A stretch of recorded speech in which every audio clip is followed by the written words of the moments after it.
Good day, all Screaming Howards members. I hope everybody had a great week last week. Um, I know I did. I don't know if you all can tell, but my face is burnt to a crisp. I sat out in the sun and watched UVA get beat down by Florida State on Saturday, and forgot to wear any sunscreen. And for how fair I am, that was a terrible idea. So I'm gonna be peeling for the next month, I think. Um, but anyways, moving on to what happened this past weekend, week 4.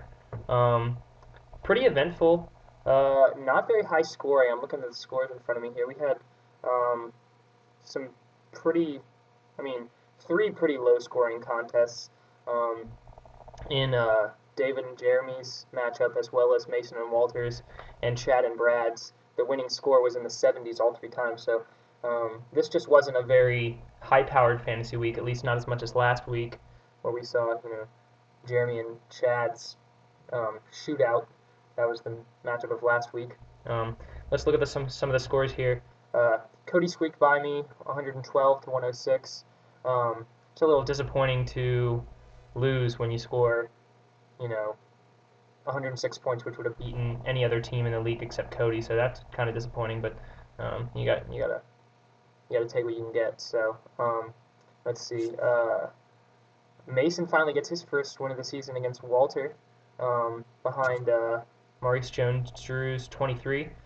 His big players finally stepped up. Not a great showing by him, but hey, a win is a win. In a contest of some division leaders in Goliath, Al squeaks by Wayne. They're both at 3-1 now. That was 96 and 93. It was really tight there for a while. Al didn't exactly get the production he was hoping from his Patriots, but the rest of his team stepped up and he was able to get that win. Chad squeaks by Brad. That was another really close one, 76-74.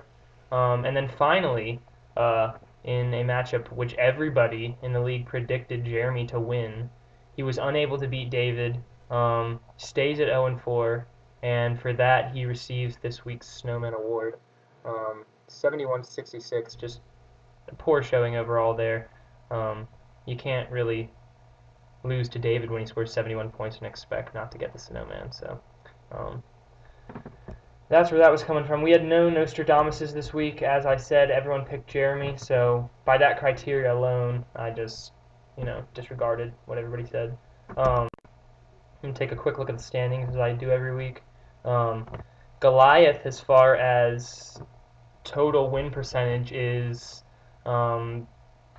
pretty far ahead of David. They've got 3-1 teams. That's Al, Chad, and Wayne. They're all 3 looking strong. Over here in David, Cody is in the lead by a game at 3-1, and then me, Walter, and David are all at 500 at 2-2. Mason finally gets his first win of the season, so he is 2 games back. If he can start to gain some steam, this is not a bad time to do it because he's not too far out of the playoff race right now.